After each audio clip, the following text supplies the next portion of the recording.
आता खबरदार, निवडणुकीमध्ये पैसे देऊन निवडून येणाऱ्या उमेदवारांवर कारवाई व्हावी। राज्य निवडणूक आयोगाला बारी समाज महिला सचिव पूजा डकरे यांनी निवेदन दिले। प्रख्यात कवयित्री तथा साहित्यिक पूजा डकरे यांनी राज्याचे मुख्य निवडणूक आयुक्त यांना देशहिताच्या बाबतीत विविध मागण्यांचे निवेदन सादर केले आहे। देशात राज्यात होणाऱ्या निवडणुकांमध्ये मोठ्या प्रमाणात पैशाच्या देवाणघेवाणीचे व्यवहार होत आहेत। त्यामुळे लोकशाहीला धोका निर्माण झाला आहे। आर्थिक देवाणघेवाणीमुळे योग्य उमेदवार पुढे येऊ शकत नाही। त्यामुळे निवडणुकीमध्ये मतदानासाठी पैसे देऊन निवडून येणाऱ्या लोकप्रतिनिधींचे प्रतिनिधित्व रद्द करण्यात यावे। पुढील कालावधीत त्यांना उमेदवारी करता येऊ नये। त्याचप्रमाणे मतदान करणे सर्व नागरिकांना बंधनकारक करण्यात यावे। या प्रकारच्या मागण्या करण्यात आल्या आहेत। महावाईसाठी संतोष ढिवरे, जळगाव।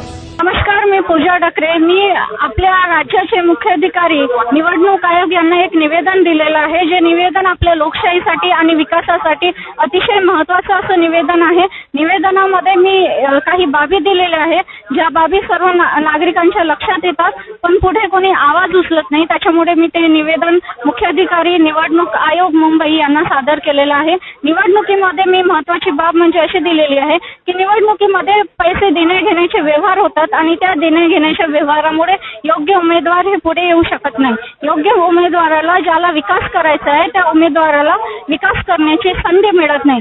तर मी मुख्य निवडणूक आयोगांना असं निवेदन त्याच्यामध्ये केलेलं आहे। 4 बाबी मी त्यांच्या निदर्शनात आणून दाखवलेल्या आहे। पहिली बाब अशी की जे प्रतिनिधी मतांसाठी पैसे देतात, त्या प्रतिनिधींचं प्रतिनिधित्व रद्द करावं आणि त्यांच्यावरती कडक कारवाई करावी। एकदा ते लक्षात आले पैसे देताना की पुढे निवडणुकीमध्ये त्यांना संधी देऊ नये। त्याच्यानंतर जे मतदार पैसे घेतात निवडणुकीसाठी, त्यांना शासनाकडून दिल्या जाणाऱ्या सर्व ज्या सुविधा आहेत त्या बंद कराव्यात। त्यानंतर जे नागरिक मतदान करत नाही अशा नागरिकांचा नागरिकत्व शक्यतोवर रद्द करावं। रद्द होत नसेल तर त्यांच्यावरती कडक कारवाई करावी। या सर्व गोष्टीवरती लक्ष ठेवण्यासाठी मुख्याधिकाऱ्यांनी एक वेगळी टीम नेमण्यात यावी। त्यानंतर आपण बघतोय की आपल्या राज्यामध्ये बऱ्याच ठिकाणी बोगस मतदान होत आहे। एकाच नागरिकाचं 2दा नाव येत आहे। त्यानंतर जे व्यक्ती हयात नाही अशा नागरिकांचे सुद्धा मतदान यादीमध्ये नावं आहे, ते नावं लवकरात लवकर काढल्या जावे। जिथे 2 मतदान आहे, त्या एका व्यक्तीचे 2 मतदान आहे, ते 1 मतदान रद्द करण्यात यावं। नमस्कार, VCN न्यूज के हिंदी समाचारों में आपका स्वागत है। भारत के संविधान में लोकतंत्र को मजबूत बनाने के लिए जिस तरह से चुनावों का प्रावधान किया गया है, लेकिन विडंबना कह लीजिए या फिर अव्यवस्था, इन्हीं चुनावों में सबसे बड़े पैमानों पर भ्रष्टाचार होता है। अगर बीते 4 चुनावों में खर्च हुए पैसों का ब्यौरा निकाला जाए तो पता चलता है कि उसके मुकाबले कई ज्यादा रकम सिर्फ 2014 के चुनावों में खर्च हो गई। कई बार इस तरह के प्रकरण सामने आए हैं कि प्रत्याशियों द्वारा वोटर्स को पैसे दिए जाते हैं और पैसे देकर उन्हें अपने हक में करने की कोशिश की जाती है। इसी तरह से यह भी देखा गया है कि कई तरह के गंभीर अपराधों में शामिल व्यक्ति चुनाव जीत कर आ जाते हैं और फिर वह कानून का खुले तौर पर उल्लंघन करते हैं। इन्हीं सभी अव्यवस्थाओं को लेकर आरवी जिला वर्धा की रहवासी पूजा सुरेशराव डकरे ने एक संघर्ष की शुरुआत की है। उन्होंने कई जिलों के जिलाधिकारियों से मिलकर उनके समक्ष अपनी कुछ मांगे रखी हैं और उनसे यह मांग की है कि चुनाव को निष्पक्ष बनाया जाए, चुनाव में होने वाले अवैध पैसों के इस्तेमाल को रोका जाए। मैंने मुख्य निवडणूक अधिकारी और इलेक्शन कमीशन को एक निवेदन दिया है, जिसमें मैंने ये मुद्दे सामने लाने का प्रयास किया है कि अपने इलेक्शन में जो पैसों का व्यवहार होता है, लेन देन के जो पैसों के व्यवहार होते हैं वो बंद होने चाहिए। जो लोग प्रतिनिधि वोट के लिए पैसे देते हैं उन पे कठोर कार्रवाई होनी चाहिए। उनकी उम्मीदवारी प्रतिनिधित्व रद्द किया जाना चाहिए। और जो लोग मतदान के लिए पैसे लेते हैं उनको जो फैसिलिटी, गवर्नमेंट की जो फैसिलिटी दी जाती है, वो सभी फैसिलिटी बंद होनी चाहिए। चुनावों में मतदाताओं के लिए वोट करना अनिवार्य किया जाए ताकि इस तरह के भ्रष्टाचार पर रोक लगाई जा सके। अपने इस कार्य से लोगों को अवगत कराने के लिए पूजा डकरे ने अमरावती शहर में पत्रकारों को अपने विचार से अवगत कराया। और जो लोग मतदान नहीं करते हैं, जो फैसिलिटीज है वो एकदम से बंद होनी चाहिए। उनके पास ऑप्शन है, नोटा का ऑप्शन है, अगर उम्मीदवार पसंद नहीं तो दूसरे ऑप्शन पे भी वो वोट कर सकते हैं, बट वोटिंग यहाँ पे होना चाहिए। अपने देश में अगर सोचा जाए तो बहुत कम वोटिंग होता है। लोकशाही में ये घातक चीज है। लोकशाही में, लोकतंत्र में जो है वोटिंग अच्छा होना चाहिए, तभी अपनी लोकशाही सामने जाएंगे, तभी यहाँ पे डेवलपमेंट के बारे में सोचा जाएगा, डेवलपमेंट होगा। अहो ऐकलत का? अगं काय झालं? अहो नळ गेलाय, पिण्याचं आणि वापरायचं एक थेंब पाणी नाही. अगं घाबरू नकोस, शिवनेरी बोरवेल आहे ना. हा घे फोन नंबर 9422155278 आणि 9021318383. अगदी थोडा वेळात पाहून आपल्या दारात शिवनेरी बोरवेल, राजापेठ चौक, गद्रे मोटर्स जवळ, बडनेरा रोड, अमरावती. अति योग्य भावात मोटर फिटिंग सहित उपलब्ध. शिवनेरी बोरवेल.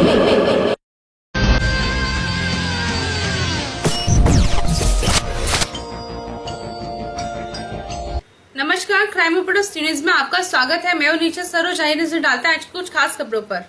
देश को हिलाकर रख देने वाले निर्भया कांड के बाद महिलाओं की सुरक्षा को सुनिश्चित करने के लिए एक कोष की जरूरत महसूस की गई थी, जिस पर संज्ञान लेते हुए तत्कालीन यूपीए सरकार ने वर्ष 2013 के बजट में निर्भया कांड की घोषणा की थी। तत्कालीन वित्त मंत्री चिदंबरम ने शुरुआती के दौर पर करीब 100 करोड़ रुपए का आवंटन भी किया था तथा सन 2014 और 15 और 13 2017 में 1,000 करोड़ और आवंटित किए गए। पैसे आवंटित होने के बावजूद तत्कालीन सरकार द्वारा यह खर्च नहीं हो पाया। गृह मंत्रालय द्वारा इस फंड के लिए आवंटित धन का एकमात्र फीसदी खर्च होने की वजह से साल 2015 में सरकार ने गृह मंत्रालय की जगह महिला एवं बाल विकास मंत्रालय को निर्भया फंड के लिए नोडल एजेंसी बना दिया। इस फंड के तहत पूरे देश में दुष्कर्म संबंधित शिकायतों और मुआवजे के निस्तारण के लिए 660 एकीकृत वन स्पॉट सेंटर बनाने थे, जिससे पीड़िताओं को कानूनी और आर्थिक मदद मिल सके और उनकी पहचान भी छिपी रहे। दरअसल निर्भया फंड में पीड़िताओं की मुआवजे के लिए निर्धारित धनराशि के वितरण और प्रबंधन को लेकर एकीकृत प्रणाली का अभाव है। वहीं महिलाओं पर हो रहे अत्याचारों को अगर रोकना हो तो महिलाओं समक्ष बनना अति आवश्यक है। पूजा कुमारी डरके ने कहा कि देश में दुष्कर्म की घटनाएं बढ़ने के बावजूद भी देश में तथा महाराष्ट्र में भी महिला सुरक्षित नहीं है। नमस्कार, मैं पूजा डकरे। मैंने कुछ मांगे मुख्यमंत्री महाराष्ट्र के सामने रखी है, तो उसी मांगों के बारे में आज मैं यहाँ पे बात करने वाली हूँ। तो सुर मेरे साधना का शेष रहना चाहिए, हम आप रहे न रहे दोस्त तो हमारा देश रहना चाहिए, हमारा देश रहना चाहिए।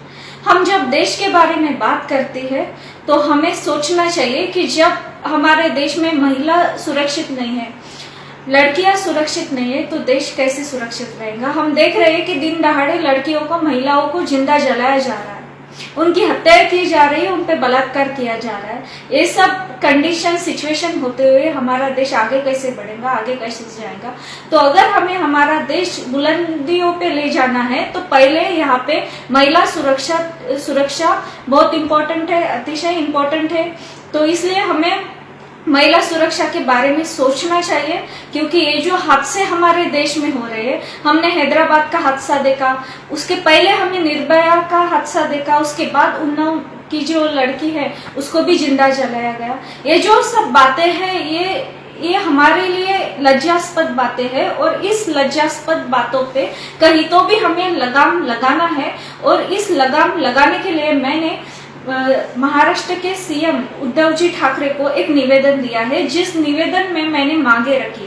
पहले तो मैंने निवेदन में ये कहा है कि जो निर्भया फंड है, कुछ ऐसे राज्य है कि निर्भया फंड का कुछ भी उसका इस्तेमाल किया नहीं गया, और उसी राज्यों में महाराष्ट्र आता है। महाराष्ट्र का अगर सोचा जाए तो महाराष्ट्र में भी बहुत ज्यादा महिलाओं पे अत्याचार हो रहे, रेप के केसेस हो रहे, हत्याएं हो रही, बाकी चीजें भी हो रहे। तो निर्भया फंड का उपयोग, यूटिलाइजेशन यहाँ पे करना चाहिए था, जो यूटिलाइजेशन आज तक हुआ नहीं। तो इसके बारे में मैंने निवेदन दिया है। उसके बाद मैंने कुछ ऐसे मांगे रखी है कि जिस मांगे को मांगों को या जिस निवेदन को अगर यूटिलाइज करते हैं पूरे महाराष्ट्र और देश में, तो महिलाओं की सुरक्षा होगी, महिला मानसिक और शारीरिक रूप से सक्षम बनेगी। तो मेरी मांगे कुछ इस तरह से है। पहले ये है कि निर्भया फंड जो है उस फंड का अच्छा उपयोग होना चाहिए, और जितना भी फंड है तो जो जिन लोगों पे अत्याचार हुए हैं, जिन लोगों पे रेप हुआ है, वो लड़कियों को उन फंड में से कुछ हिस्सा जो है सपोर्ट उनको देना चाहिए, चाहे वो पुलिस केसेस हो, न्यायालय हो, सारे बातों में उसमें सपोर्ट करना चाहिए।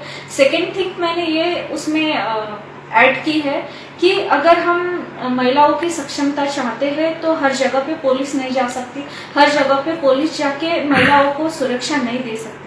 अगर सही मायने में हमें सक्षमता चाहिए, हमें सिक्योरिटी चाहिए, महिलाओं को सक्षम बनाना है, तो हमें स्कूल से, कॉलेज से महिलाओं को कराटे प्रशिक्षण, शस्त्रास्त्र प्रशिक्षण देना चाहिए, आर्मी का ट्रेनिंग उनको देना चाहिए, तब जाके कुछ होगा। तो इसी मुद्दों पे मैंने निवेदन में ये बात रखी है कि पूरे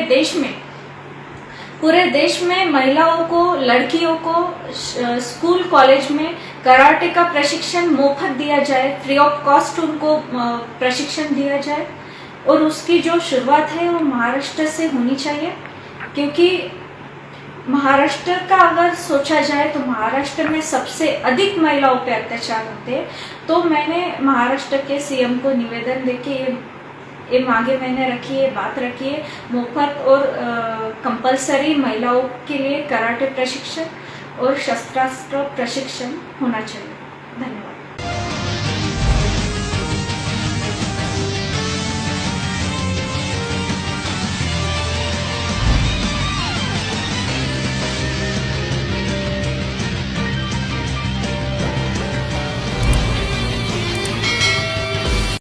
यांनी पत्रकार परिषद घेतली आहे। या पत्रकार परिषदेत पूजा यांनी निवडणूक आयोगाला निवेदनांनी चर्चा करून काही मुद्द्यांवरती आवाज उचलला आहे। पाहूया हा स्पेशल रिपोर्ट। कुमारी पूजा सुरेशराव डकरे यांनी 11/10/2019 शुक्रवारी पत्रकार परिषद घेतली। ही पत्रकार परिषद मुंबई मराठी पत्रकार संघाला झाली आहे। तर पूजा डकरे यांनी निवडणूक आयोगाला निवेदनांनी चर्चा करून काही मुद्द्यांवरती आवाज उचलला आहे। पत्रकार परिषदेमध्ये घेण्यात आलेले मुद्दे हे पुढील प्रमाणे, म्हणजेच आश्वासने ही लिखित स्वरूपात स्टॅम्प पेपरवरती घेण्यात यावी। निवडणुकांच्या वेळेला उमेदवार मतदारांना आश्वासने देतात, जी आश्वासने 5 वर्षामध्ये केव्हाच पूर्ण होत नाही। आश्वासनांच्या भरोशावर मतदार मतदान करतात। खोटे आश्वासने देऊन मतदान घेणे हे सुद्धा एक प्रकारे फसवणूक आहे। या देशामध्ये कुठलीही फसवणूक असो, गुन्हे दाखल होतात। मग जर ती जनतेची एवढी मोठी फसवणूक होत असेल तर याविरुद्ध कारवाई होणे गरजेचे आहे। आश्वासने ही लिखित स्वरूपात घेण्यात यावी। त्याचबरोबर लोकसभा आणि विधानसभा निवडणुकीसाठी उमेदवारांना पदवीधर शिक्षण अनिवार्य करावे। या देशात सर्व पदांसाठी शिक्षण अनिवार्य आहे। मग उमेदवारांसाठीच का असू नये, पदवीपर्यंत शिक्षण अनिवार्य करावेत, अन्यथा अर्ज बाद करण्यात यावा। कुठलेही घोटाळा, बलात्कार, हत्या, अपहरण या गुन्ह्या प्रकरणी दोषी असलेल्या व्यक्तीस निवडणुकीत उमेदवारी देऊ नये। त्याचबरोबर महाराष्ट्रातील बऱ्याचशा याद्यांमध्ये जिवंत नसलेल्या व्यक्तीचे नाव आहे। व्यक्ती हयात नसताना सुद्धा मतदान होते। त्यामुळे निवडणूक आयोगाने मृत झालेल्या व हयात नसलेल्या सर्व नागरिकांची नावे मतदान यादीतून काढून टाकावीत। बोगस मतदान कुठेही होऊ देऊ नये। त्याचबरोबर पुढील काळात विधानसभा निवडणूक होणार आहे। या निवडणुकीमध्ये मतदारांना पैसे देणाऱ्या उमेदवारांचे प्रतिनिधित्व रद्द करण्यात यावे। जे मतदार मतदानासाठी पैसे घेतात त्या मतदारांच्या सर्व शासकीय सोयी सुविधा रद्द करण्यात याव्या। तसेच प्रत्येक नागरिकांना निवडणूक लढवण्याचा अधिकार आहे। महाराष्ट्रातील काही मतदारसंघ अशा अवस्थेत आहे की तिथले लोकप्रतिनिधी आणि त्यांचे कार्यकर्ते दुसऱ्या उमेदवारांना मतदारसंघामध्ये प्रचार करू देत नाही। एक प्रकारे लोकशाही सोडून हुकुमशाहीची निर्मिती होताना दिसत आहे। या सर्व प्रकारच्या बाबींवरती आयोगाने कठोर पावले उचलावीत। तर रितेश टोपेसह मी प्रियंका, बीजेपी टीव्ही मराठी, जळगाव जामोद। असेच ताज्या घडामोडींसाठी पाहत राहा BJP TV Marathi. M24 live न्यूजला अपडेट राहण्यासाठी आमचे चॅनल सबस्क्राईब करा, लाईक करा, बेलवर क्लिक करून ताजा अपडेट बघत रहा। M24 live news. सामाजिक कामामध्ये तत्पर असलेल्या लेखिका पूजा डकरे यांचा सत्कार पारध येथील बारी युवा प्रकोष्ठाचे केके बिल्डर्सचे मालक गजानन काटोले, संदीप काटोले यांच्या हस्ते औरंगाबाद येथे करण्यात आला। भोकरदन तालुक्यातील पारध येथील बारी युवा प्रकोष्ठाचे औरंगाबाद विभागीय तथा केके बिल्डर्सचे मालक गजानन काटोले, पत्रकार संदीप काटोले यांच्या हस्ते लेखिका पूजा डकरे यांचा सत्कार औरंगाबाद येथे करण्यात आला। यावेळी बाल युवा प्रकोष्ठाचे प्रसिद्धी प्रमुख तथा पत्रकार संदीप काटोले यांनी लेखिका पूजा डकरे यांच्याशी चर्चा केली. समाजामध्ये महिलेवर होणारे अन्याय थांबविण्यासाठी महिलांनी एकत्र यावे आणि अन्याय करणाऱ्यांना धडा शिकवावा असे त्यांनी आपल्या लिखाणातून जनतेसमोर मांडण्याचा प्रयत्न केला असून बाल युवा प्रकोष्ठाच्या माध्यमातून मोठ्या प्रमाणात शैक्षणिक क्रांती घडवून आणण्याचे उद्देश पूजा डकरे यांनी पटवून दिले. यावेळी सुनील बेराड, गणपत बेराड, संपत काटोले, भगवान तेलंगरे यांनी पूजा डकरे यांचे कौतुक केले. यावेळी सुनील उपाध्याय व संजय हुराळे आदी उपस्थित होते. M24 लाईव्ह न्यूज प्रतिनिधी औरंगाबाद.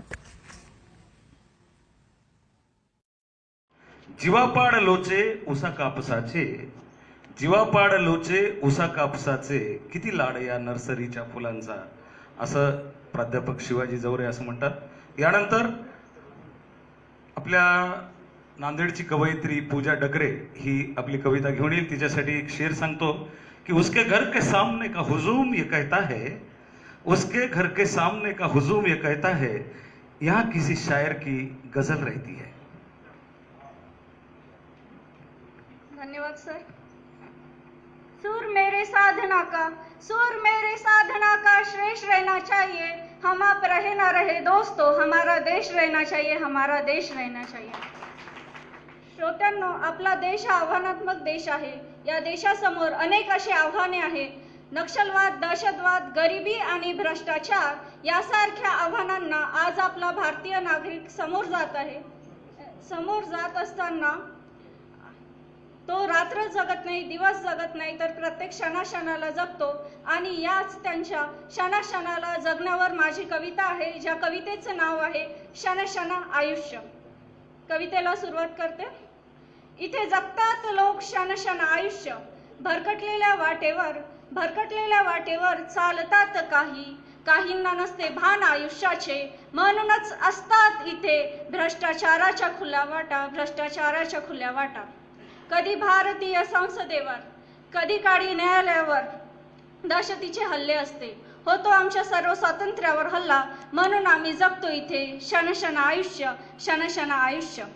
मेरा भारत महान म्हणणारे मोजके, मेरा धर्म महान म्हणणाऱ्याचे उदान असते. मग पेटतात इथे दंगली आणि आम्ही जगतो इथे क्षणक्षण आयुष्य. प्रत्येकाच्या विचारात असता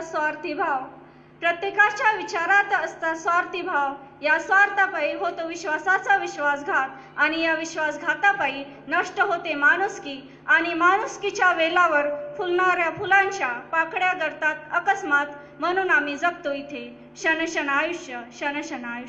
धन्यवाद. संरक्षण करण्यासाठी, परंतु जर शस्त्रास्त्राची परवानगी दिल्या गेली भविष्यामध्ये तर त्याचा काही प्रमाणात गैरवापर होईल याची शक्यता नाकारता येत नाही. याबद्दल आपण काय सांगू शकाल? शस्त्रास्त्राचं प्रशिक्षण देण्यात यावं, आणि कसं आहे की प्रशिक्षण देण्यात यावं असं मी बोललेले, त्यांना परवानगी देण्यात यावी किंवा एखादी गन ठेवण्याचीच परवानगी द्यावी असं मी म्हणाली नाही. कारण कसं होतं की होऊ शकतो, गैरवापर होऊ शकतो, आपण नाकारू शकत नाही या गोष्टी. अगदीच. एक आपल्या स्टुडिओमधून प्रश्न आहे, सर आपण विचारा स्टुडिओमध्ये.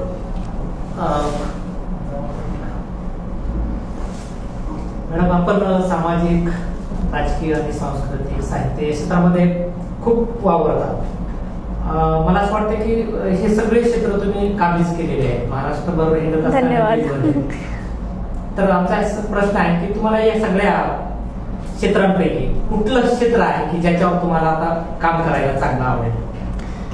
ॲक्च्युली माझं शिक्षण जे आहे ते इकॉनॉमिक्समध्ये झालेलं, अर्थव्यवस्था जे म्हणतो, कॉमर्स आपण म्हणतो, त्यामध्ये झालेलं.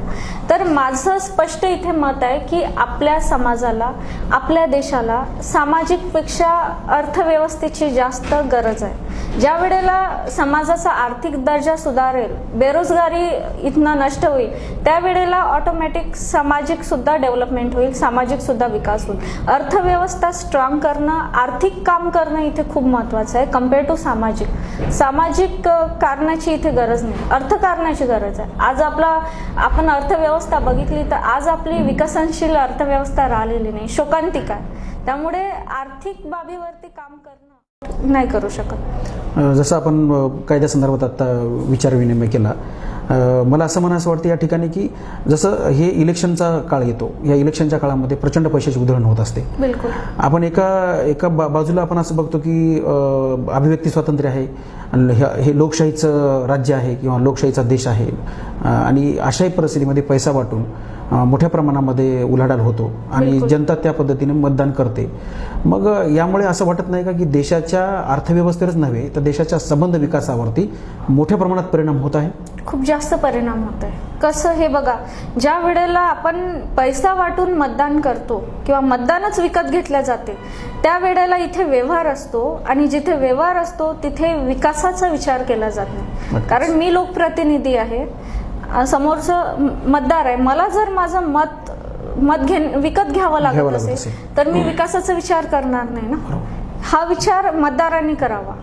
कारण इथे लोकप्रतिनिधीचं नाही चुकत, कारण लोकप्रतिनिधी आहे ते मतदान घेण्यासाठी काही करते, पण हे आपल्याला जनतेला समजावं की आम्हाला विकास हवा की पैसा हवा, ते जनतेने ठरवायचं. जनतेने ठरवायचं. लोकशाहीमध्ये सर्वस्व अधिकार जनतेला असतात, जनता काही करू शकते. बरोबर आहे. जसं आपण आता जनतेच्या संदर्भात आपण आता प्रश्न केला, परंतु गेल्या अनेक वर्षापासून आपण असं आणि समजणं म्हणजे एक वेगळ्या दिशेने समजणं महत्वाचं आहे. जसं उदाहरण तुम्हाला सांगते की एखादे म्हणजे जनता आहे किंवा एखादा वर्ग आहे, ते आपल्या कुठल्या समस्येसाठी आंदोलन करतात. जसं मराठा आंदोलन झालं, बाकी आंदोलन होत राहतात.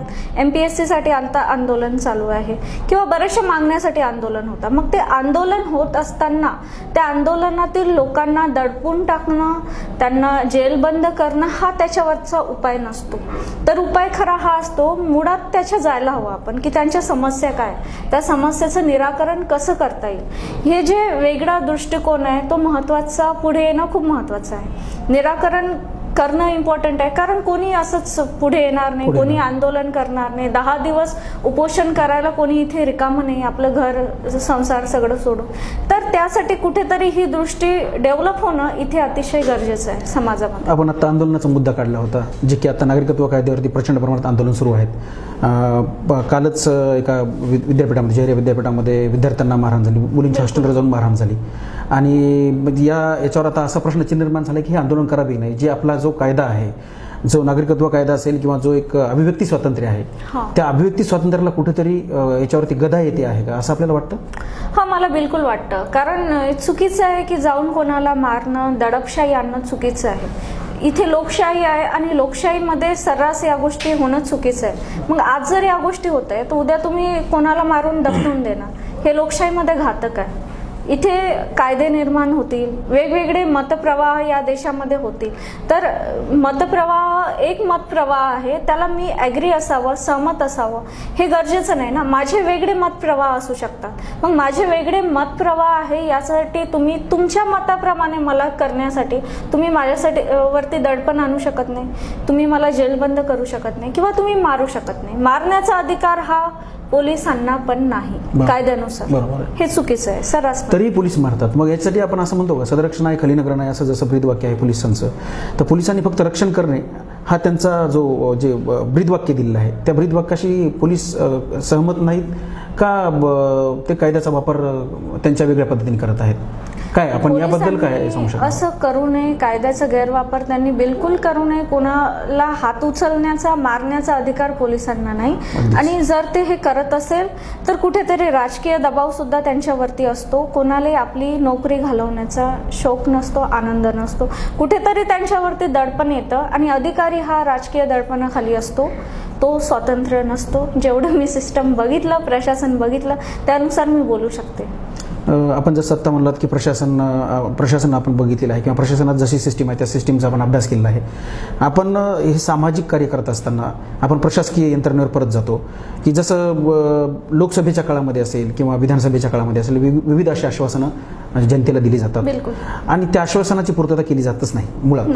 बरोबर आहे. मग त्याला प्रशासन कारणीभूत आहे का लोकप्रतिनिधी कारणीभूत आहेत? जर लोकप्रतिनिधी कारणीभूत असतील तर असा कुठला कायदा संमत करायला पाहिजे जेणेकरून की मन के जीते जीत है, मन के हारे हार, हार गए जो बिन लड़े उन पर है धिक्कार, उन पर है धिक्कार जो देखे ना सपना। सपनों का अधिकार असल अधिकार है अपना। तू भोर का पहला तारा है, परिवर्तन का एक नारा है। ये अंधकार कुछ पल का है, फिर सब कुछ तुम्हारा है। तू माटी का लाल है, कोई कंकड़ या धूल नहीं। तू समय बदल के रख देगा, इतिहास लिखेगा भूल नहीं। मन के जीते जीत